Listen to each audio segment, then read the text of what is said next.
BMC पियनर brown sugar बेपार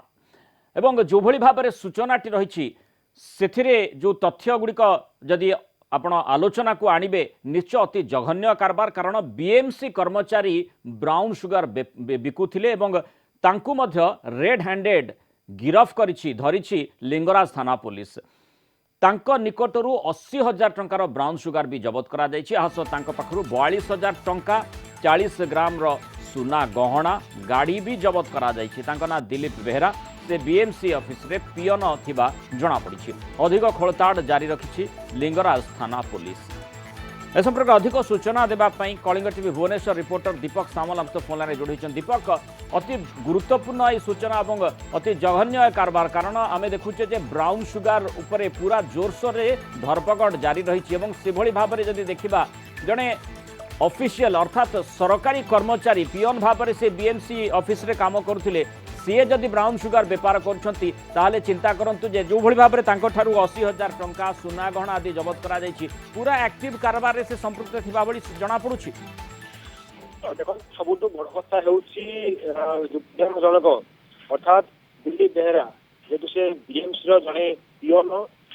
बेपार करने स्टाइल भी भिन्न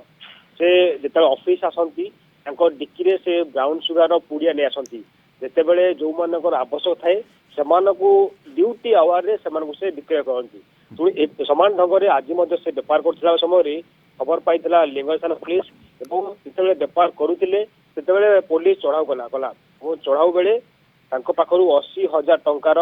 ब्राउन सुगर जबत होती सहित 42,000 टंका 40 ग्राम सुना गहना जबत होती पुलिस पचरा बेले जना पड़ा जेहेतु से जड़े बीएमसी पियन अच्छा तेणु ड्यूटी समय से विशेषकर ब्राउन सुगर बेपार करती तेणु से क्यों आणती ये बेपार कर दिग नहीं पुलिस खोलताड़ एठी गोटे गुरुत्वपूर्ण कथा दीपक आसुची जे जेहेतु सरकारी कर्मचारी एवं बीएमसी रे काम करुले पियन भाव में काम करतु पछे किंतु जेहेतु बीएमसी कर्मचारी से बेझिझक आराम रे काम करुले एवं से कई अटकई पारु नथिले बोधवे से एते दिन धरी तांको पछरे पुलिस निश्चय लगी एवं तांको रेड हैंडेड धरी एवं जो प्रकार सूचना मध्य रही जो प्रकार तथ्य पुलिस पक्षर दि जाए रेड हैंडेड धरा जाइए तांको निकटरू 80,000 टंका सुना गहना अर्थात पूरा से बिकुथिले ब्राउन सुगर एवं लोकों निकटरू सुना गहना आणुथिबे से प्रकार सूचना याकू तर्जमा करा जाई पारे। निहाती भाव में जेहेतु से जड़े बीएमसी कर्मचारी बेकर बीएमसी आई कार्ड झुलुची तेणु हुए तो पुलिस सन्देह करना कहीं पुलिस कहीं भी सन्देह करेंगे ना जड़े बीएमसी कर्मचारी ब्राउन सुगर बेपार कर किंतु पुलिस गुइंदा विभाग पाखे सठिक खबर थिला जेतेबेले से ड्यूटी सारी ब्राउन सुगर बेपार करथिले किबा जन को से ब्राउन सुगर बिकुथिले सेही समय रे सादा पोशाक आस्तिला लिंगराज थाना पुलिस एवं ताकू धरिथिला एवं जो सुना गहना जो जबत होईची से सुना गहना जांच बेले 40 ग्राम रो सुना गहना जबत होईची से सबू तांको निज घर को नौथिले तेबे एबे भी स्पष्ट होइनी से सुना गहना क्यों किणी कि नुआ सुना गहना ना का पाखु आणुले ना ब्राउन सुगर टंकार से सुना गहना किणी। दीपक जमती आप कहले जे तांको बेकरे बीएमसी रो आई कार्ड मध्य पड़ी एवं तारी सहित गोटे कथा स्पष्ट भाव में कह जाई पारे जे बीएमसी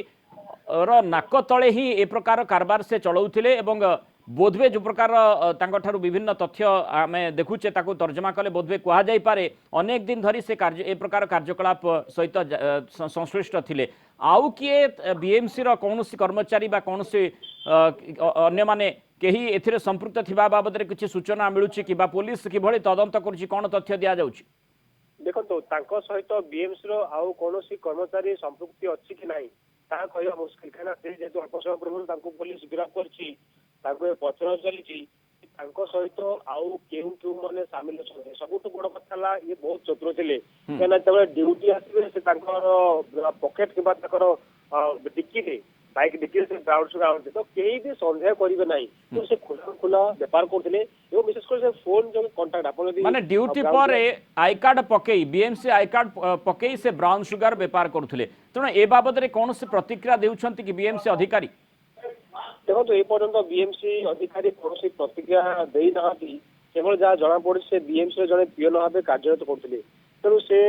जेतु बीएमसी पाखे हुए तो खबर पहुंचती ना କିନ୍ତୁ କେବେଠାରୁ ସେ ଚାକିରି କରୁଥିଲେ, ଚାକିରି କାର୍ଯ୍ୟ କାମ ଭିତରେ ସେ ବେପାର କରୁଥିଲେ କି ନାହିଁ ତାହା ମଧ୍ୟ କହିବା ମୁସ୍କିଲ। କିନ୍ତୁ ପୋଲିସର ଯାହା ସୂଚନା ମିଳିଛି ଡ୍ୟୁଟି ସମୟରେ ହିଁ ସେ ବେପାର କରୁଥିଲେ। ଯେତେବେଳେ ଡ୍ୟୁଟିକୁ ଆସୁଥିଲେ ସେ ବେକର ଆଇ କାର୍ଡ ଚଲୁଥିଲା, ବିଏମସି ଆଇ କାର୍ଡ ଚଲୁଥିଲା, ଠିକ ସେଇ ସମୟରେ ସେ ବେପାର କରୁଥିଲେ। ଏଥିରୁ ସ୍ପଷ୍ଟ ହଉଛି ସେ ଡ୍ୟୁଟି ଆୱାରରେ ହିଁ ବ୍ରାଉନ ସୁଗର ବେପାର କାମ କରୁଥିଲେ। ଅତି ଜଘନ୍ୟ କାରବାର ଏବଂ କିଭଳି ଭାବରେ এই কাম সে করুলে এবং সে বাবদ নিশ্চয় বলিষ্ঠ ভাবে তদন্ত করা আবশ্যকতা রয়েছে এবং যেহেতু তাঁকু রেড হ্যান্ডেড পুলিশ ধরিছি, লিঙ্গরাজ থানা পুলিশ ধরিছি এবং সে বিএমসি কর্মচারী তাঁক বেকরে মধ্য বিএমসি আই কার্ড ঝুলুলা এবং সে বিএমসি পিয়ন ভাবে কাম করতে বলে সূচনা মিলুছি। তেণু অতি গুরুত্বপূর্ণ সূচনা এবং যেভাবে ভাবে তাঁক নিকটু 80,000 টঙ্কা সুনা গহনা অনেক কিছু জিনিসপত্র গোটি গাড়ি জবত করা যাইছি। তেণু কিভাবে ভাবে সি এমিতি কারবার করুলে সে বাবদে ঠোস তদন্ত হবার আবশ্যকতা রয়েছে এবং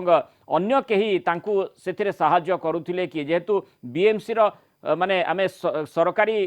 কর্মী হিসাবে আমি দেখুছে এবং যে সময় সরকারি কাম চালিবা কথা অফিস আওয়ারে হি সে এই কারবার করুলে। তেণু অনেক প্রশ্ন সেটি ছিড়া করুছি যে অন্য মানে তাঙ্ক সহিত সংশ্লিষ্ট কি এবং যদি কেহি অছন্তি তাহলে সেমানଙ୍କୁ কিভাবে ভাবে পুলিশ তদন্ত পরিসর ভুক্ত করছি তাপরে নিশ্চয় নজর রহব। বহুত বহুত ধন্যবাদ দীপক সামল বিস্তৃত সূচনার আম সহিত রয়েছে।